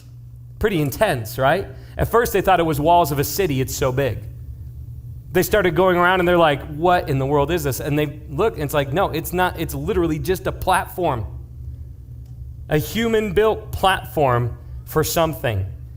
Well, it's no surprise that it's there. I mean, we see this. But he builds this giant statue and he makes demands. Okay, some of you guys have seen this not as a statue, but a giant chocolate bunny. Okay, all right? But the king makes a demand, right? Okay? Some of you who don't know what the giant chocolate bunny is, watch some VeggieTales, okay? Good morning, George. How are you? Okay, that'll be stuck in your head all day now. Anyways, here's the thing.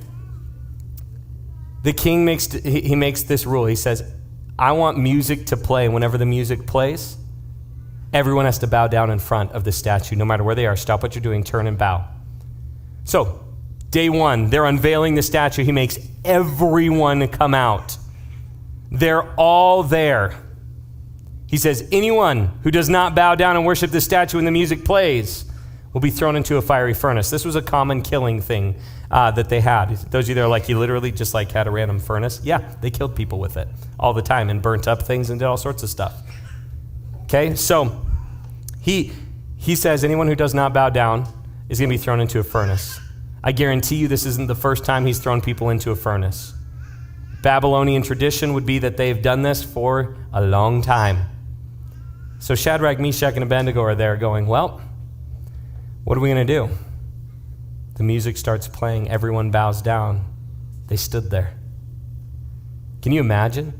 You're in this giant crowd. Everyone drops to their faces before the statue, and there you are, just standing there like, It's like the reverse of the end of the Lord of the Rings movies, right? Okay, where the hobbits are standing there. Am I losing you? Okay. Some of you get it. You see what I'm saying? The hobbits are standing there, and the king, Return of the King, Aragorn comes out, and he says, no, you bow to no one. And he bows down, and then everyone bows down, and there's the little four hobbits standing there. It's like that, but reversed, because it's not like everybody's bowing down before them. It's like everybody's going, dude, bow down, you are going to die. And they're like, yep, I'd rather get chicken fried than this. And it's just like they're standing there knowing everyone is seeing us. Well, someone goes and tells the king, and he is distressed. He is angry. He calls them in, and he says, guys, you are in my upper court, and what you have done, you are defying me in major ways, and you're going to lead a revolt if you keep doing this. I will not tolerate it. I'm going to give you one chance. One more chance. I'm going to play the music, and you're going to bow down. Daniel 3, verse 16 through 18. Shadrach, Meshach, and Abednego replied, O Nebuchadnezzar, we do not need to defend ourselves before you. If we're thrown into a blazing furnace, then the God whom we serve is able to save us. He will rescue us from your power, your majesty.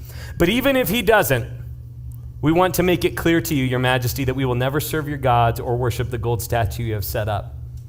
I want you to look at these words, okay? Even if he doesn't, we want to make something clear to you. We're not going to bow down.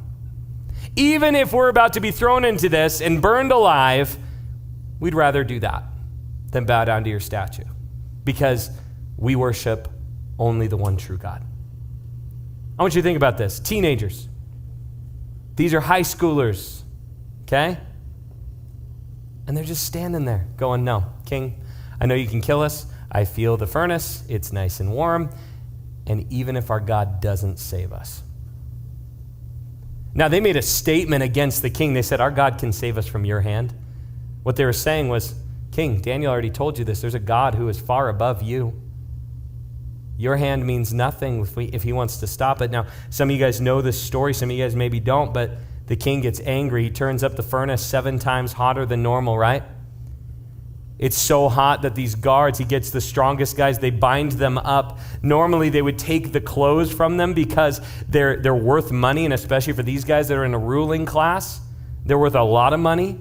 But he's so angry, he has these guards tie them up and throw them into the furnace. Here's how the furnace worked. It would have had a very large door on it for shoveling stuff out. And then up on top, it would have been kind of a hill. You climb up on top, and there's a hole there. That's where you would throw stuff in. So here's what it says, is Shadrach, Meshach, and Abednego are taken up the ramp to this hole in the top. And as they get close, it's so hot that the guards holding them die from the heat. And then they're bound so tight that they just fall in. Can you imagine? They're standing there like, hey, the guys died. Do we just like hop away? And then one of them trips and they're like, no, and they all go. So they fall in fully bound.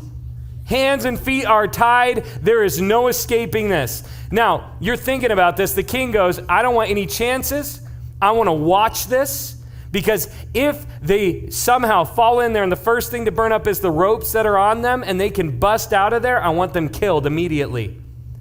So they fall. The king says, open the doors, let me see it. He wants to watch them burn.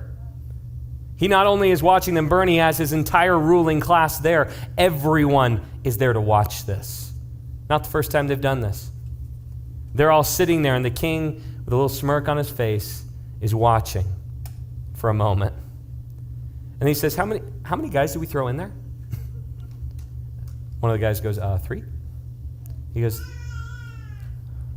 you can see the math like floating around his head, right? Okay. He goes, we threw 3 in there, but there's 4 in there now, and one of them looks like the Son of God. You know what's amazing about the terminology he used? He didn't use the same terms that he used later, where later Nebuchadnezzar used a term that meant an angel or a messenger from heaven, a watcher. He used a term that would have meant this one looks like a God itself. This is what I would call a Christophany, an appearance of Jesus before he's born in Bethlehem, showing up in the furnace, in the fire, with Shadrach, Meshach, and Abednego. And here's what the king sees. They're in there, they're unbound, and they're just walking around with Jesus like, dude, this is cool, right? It literally says they're just wandering around. They're not walking out. They're like, the king threw us in here. We can't leave. Gonna get a nice tan. They're just hanging out in there with Jesus. It's amazing. It's incredible. The king calls out, Shadrach, Meshach, and Abednego, come out of there. They come walking out. The whole group of the ruling class surrounds them. Like, what in the world? And here's what they do. First thing that they do, they check their clothes. None of their clothes are singed. They check their heads. They all have all their hair still. If you've ever burnt a hair, you know how quickly that goes. Okay?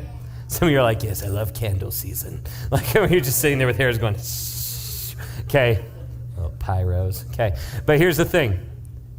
Here's what they did next. They Hayden Heine'd them. They smelled them. They smelled them. Okay, how many of you guys have ever thought of a campfire and then you have to take a shower because you smell like one? Because you just thought about it? Okay, right? Some of you are like, what? What are you talking about? He's like, no. Do I smell like it?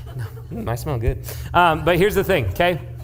When you're around a campfire, you don't have to be in it to smell like it, right? They didn't even smell like smoke. You want to see how powerful God was in saving them? He made it not only so that their hair was good, their clothes were good, the only thing that burnt off of them was the ropes.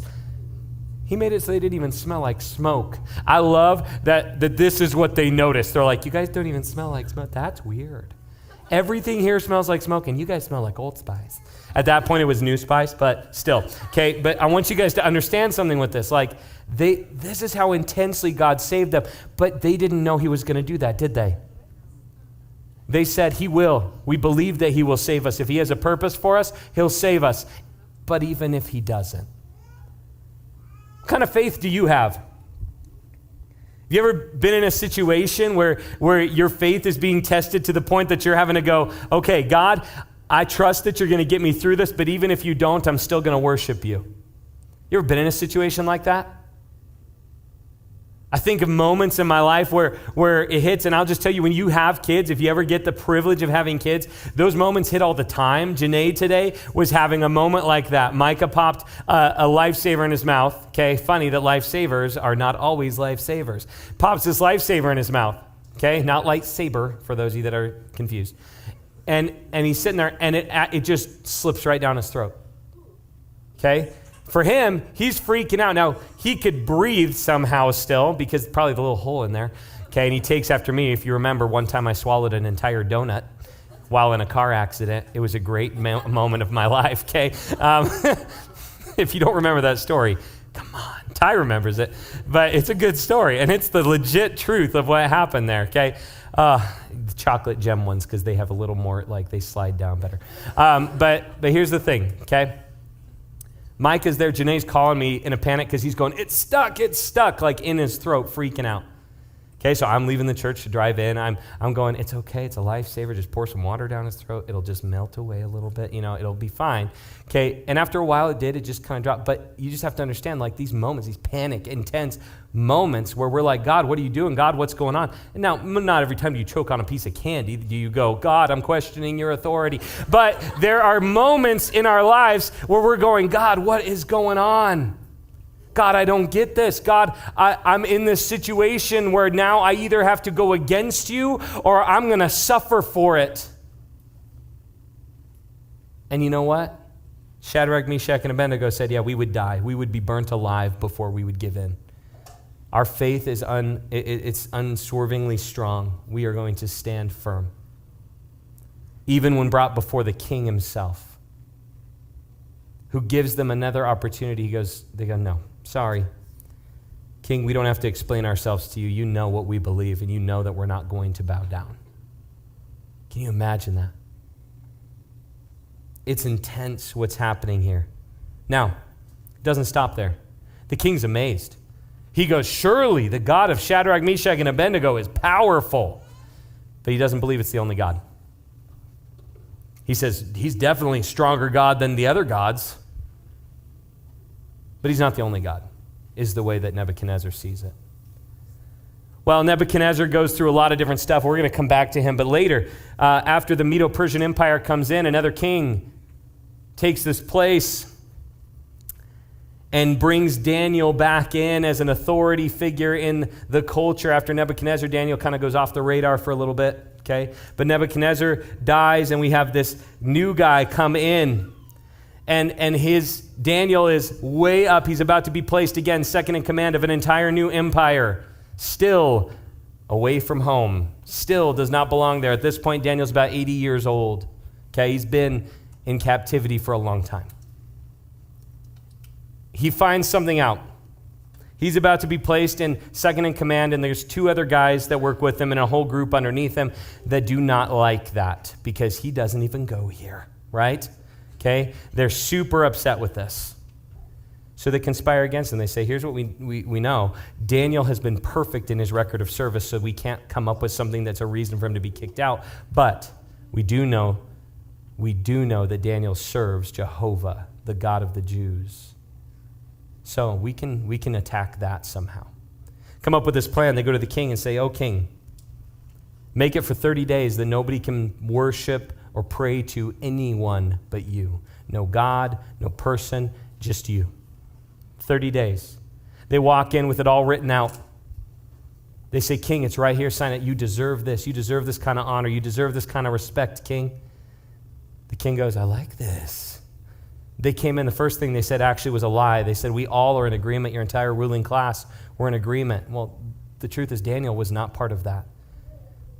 But they tricked the king. He signed it. He sealed it. And according to the Medo-Persian laws, he, as the king himself, cannot change his own law because a law sealed by the king was considered a law given by the gods. It was divine law to them, which means it was no longer in his hands. Anyone who prayed to someone other than the king was to be thrown into a den of lions. So, Daniel hears this in Daniel 6:10, and I want you to hear what happens. Daniel 6:10. But when Daniel learned that the law had been signed, he went home and knelt down as usual in his upstairs room with its windows open towards Jerusalem. He prayed 3 times a day, just as he had always done, giving thanks to God. Think about this. No one's allowed to pray to anyone except the king, or they're thrown into a fiery furnace. And Daniel goes, oh, I better go pray.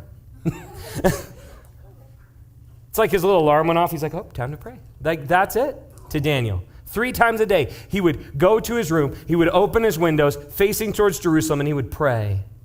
Pray for freedom from captivity. Pray for God to restore. Pray for God to be honored. Pray for probably the Babylonians to begin to see the truth, and now the Medo-Persians to see the truth, and he's doing this daily. This is what they attacked. They knew that this is what Daniel had done. They looked at his record, and they're like, Daniel never swerved away from his own God, so we can attack that.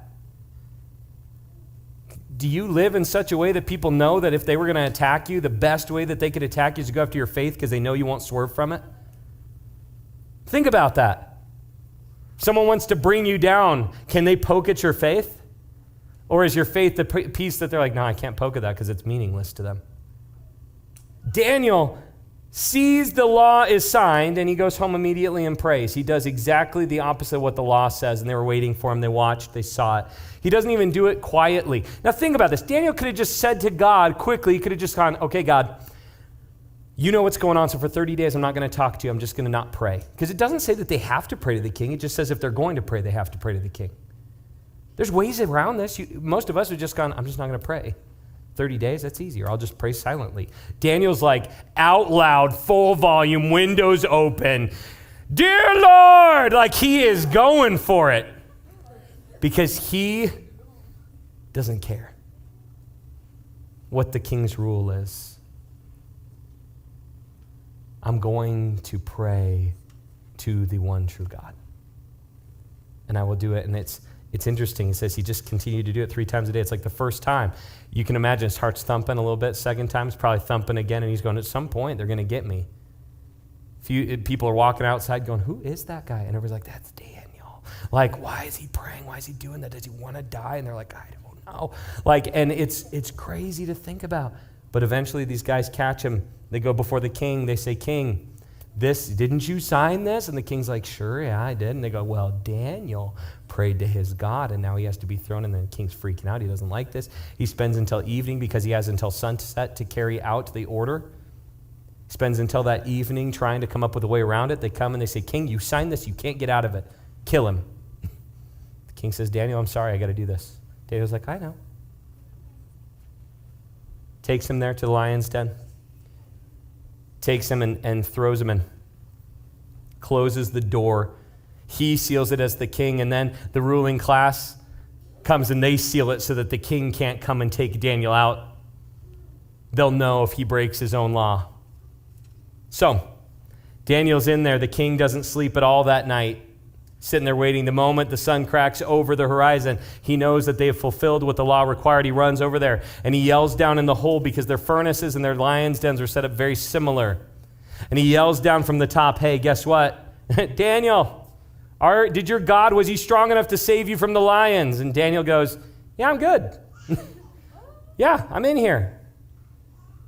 My God sent his angel to come and close the mouths of the lions, and they haven't touched me. I'm fine. They lower down a rope. They pull Daniel out of it. The king goes and gets the families and people of the ruling class that had conspired against him, and he kills them all by throwing them into the lion's den. Some people look and say, well, there's no way that Daniel, maybe they were just like Daniel was super old. They didn't want to eat him. Maybe they weren't hungry. Maybe they weren't. Here's what happened when the king had these others thrown in. Before they hit the ground, they were already torn to shreds by the lions. They threw them in from the top because the door was still sealed, because the king wanted to prove to them that he had not broken the rule. So they threw them in from the top, and before their bodies hit the ground, they were dead, shredded, eaten. The lions were hungry. They didn't touch Daniel. Again, we see God being powerful, but I want you to understand something about this. God and his power is in response to their faith. It's incredible. Daniel's like, yeah, I'm still going to pray. How quickly do you compromise your faith or give up on things of your faith because either you think God might fail you or God didn't do things the way you wanted, or because someone might pick on you, look differently at you, think that you smell funny, I don't know what. How many of you guys hide your faith because? And then you see this, and you got to understand, maybe you don't have faith. Maybe you're in a place where you're like, I don't really have faith, if this is what faith looks like. This is what faith that has been stretched and strained and worked out looks like, guys. And when you hit a point in your life that you're going to need something to stand on, I hope and pray that it is your faith. Some of you, though, are in a place more like Nebuchadnezzar. Nebuchadnezzar knew the end of his life. He had another dream that a giant tree filled the earth and everything lived under it and got all of its sustenance from it. And the king referred to himself oftentimes in his own literature as a tree that provided for the whole world. So he sees this tree and he goes, that's me. And then an angel comes down from heaven and says, cut down the tree, but leave its roots in the ground. Let it get soaked by the dew of the ground and be surrounded by wild animals. Here's what happens. Daniel comes in and says, "Oh, king, I wish this wasn't about you, but it is. In a year from now, 12 months from now, you will be cut down from your authority place, from your throne. You will be cut down, not killed. You will lose your mind, and you will be given the mind of an animal." There's an actual legitimate psychological condition that happens where people are trapped inside their own mind, fully aware, and yet unable to stop themselves from behaving like an animal. Nebuchadnezzar suffers from this. A year later, he's standing on his mountain that he built, and he steps out there and he says, "Look at all of this that I've done. This is my glory." And he literally makes the statement, what can you do to me, God? Nothing. There is literally no one powerful enough to take me out from here. It says that moment, that very day, he loses his sanity. He's sent out for 7 years. He lives out in the wilderness. Some people are like, really, 7 years? Yes, 7 years. Eating grass like a cow. It says he was out there until his hair looked like eagle feathers. Some are like, I want that. I'm like, okay, his hair looked like eagle feathers and he had claws instead of nails. He's eating. People see him like running through, probably running all fours. He's like creepy dude out there. And he's fully aware. And here's what God said. It'll take until you turn to me and submit to me as the Most High God. When you do that, you'll be released from this. You know, it's interesting. Historically, for a long time, this is what they battled and said, there's no way this happened. We have no record of it. Except what's amazing is in all the historical records of Babylon, what they have found is there is a period of time where Nebuchadnezzar is reigning, and all of a sudden they stop talking about him, and then they start talking about him a few years later. He disappeared, and it would have been normal for them to go, yeah, our king went crazy, but we're not going to write that down. We're going to erase that because it's embarrassing as a culture, especially when the king came back. He could have said, erase that. Except what's amazing about the book of Daniel is guess who wrote this story in the book of Daniel? Nebuchadnezzar himself. He sent it out to everyone to show something, because here's what happened in Daniel chapter 4, verse 34. It says, after this time had passed 7 years, I, Nebuchadnezzar, looked up to heaven. My sanity returned, and I praised and worshiped the Most High God and honored the one who lives forever. His rule is everlasting, and his kingdom is eternal. He goes on and he explains more about the Most High God. He never still says in his entire life, the only God, the one true God, but he does call God the Most High God. Realizes his power and his authority over man. But I want you to think about this. Some of you are like Nebuchadnezzar in this sense. It took him 7 years of eating grass like a cow before he was willing to submit to God. How prideful do you have to be for that? How full of yourself and amazed at yourself do you have to be that it takes 7 years of eating grass like a cow before you're willing to go, okay, God, you're higher than me. It took him 7 years. Some of you are in a boat like that where you're looking saying, I don't need God. I can handle things on my own. I'm good enough. And God has made it very clear that you're not. What's amazing is this, is he sent his son Jesus to die in your place to pay the price that you owed for your sins because you could never be good enough. If you want to try to be good enough, you can look at the law that was given, the 613 laws God gave to Israel, and if you're living good according to those, if you're living perfectly according to those, you're good to go. But if you ever have broken any of them, then you are bound for hell. That's it. The truth is there's not a person on this planet who has never broken one of God's laws. The law was there, God says in the New Testament, he speaks through Paul saying the law was given that we would know how sinful we are And Jesus came and fulfilled the requirements of the law, living perfectly according to it, and then sacrificing himself willingly in your place because you owe God the breath of life that he gave to you. And Jesus gave up his own, and as he breathed his last, he said, it is finished, it's paid in full, it's done. So here's the question. What's it going to take for you to submit to that? What's it going to take for you to look up to God and say, God, I need you, I need Jesus. I can't do it on my own. In fact, God, I can't do any of it. What's it going to take? If you're here tonight and you're realizing that you've never put your faith in Jesus, that you are not born again, then I want to just challenge you tonight to decide, God, if God is not just real, but to decide if you're willing to submit to him in his position of who he is and understand that he is above you, and not just above you, he is your only hope. And it's not just a hope like we think of I hope I have a good day tomorrow. It's a hope that we can be confident in because God has been faithful to his promises and has proved himself over and over and over again. We can have faith in Jesus, that when he died, it paid the price, that when he rose again, it was God declaring that payment as accepted. Some of you have known Jesus for a long time. So tomorrow I challenge you, live like you do. Live like you've been saved. Live like someone's paid the price for you. Live like your eternity is guaranteed in heaven, because guess what it is? We studied that last week. So tomorrow, take one day to try to live that out. I challenge you to do that. But if you're here tonight and you're going, I have never trusted in Jesus as the one only way for me to be saved, I'm realizing maybe you thought that you did years ago, or you've thought, well, but I go to church or my family, I've always just kind of known this, but you've never made this faith your own. You've never taken time to personally go, okay, I believe in Jesus. Then I want to just invite you to do that now as we close this time. To trust in him and him alone is the one and only way for you to be saved. I like to lead people through a prayer, not because a prayer saves you, but this is just a way of expressing out loud what's going on in our hearts. Believe in the Lord Jesus Christ and you will be saved. That's what it says in Scripture.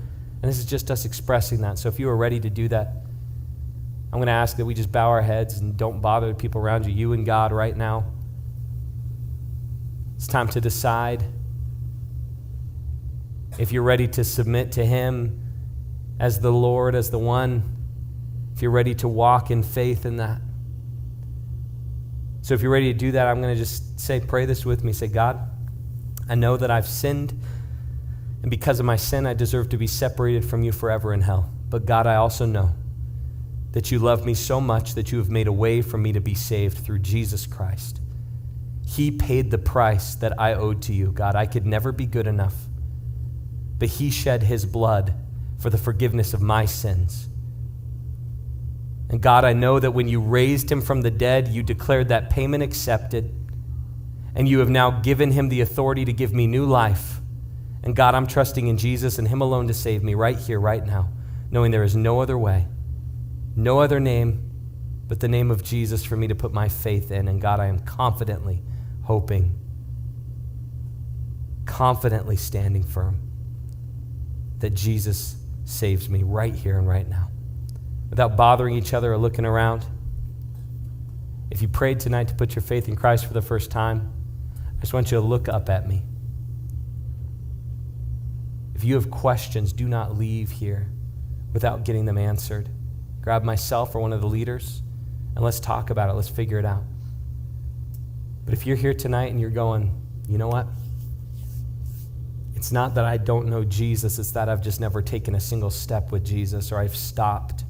I want to challenge you. It's time to start living as though you're born again, because if you know Jesus, you are. So represent him in the way you live. Come to the end of the school year, you live daily on one of the greatest mission fields of our world. Open your eyes and see the lost around you and make known the message of the gospel, because it is the power of God to the salvation of everyone who believes. So don't be ashamed of it.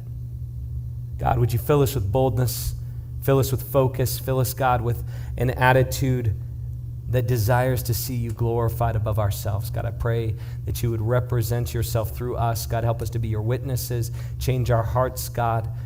Give us this faith that is strong. God, help us to walk in it. Would you test us and challenge us, God, that we would grow?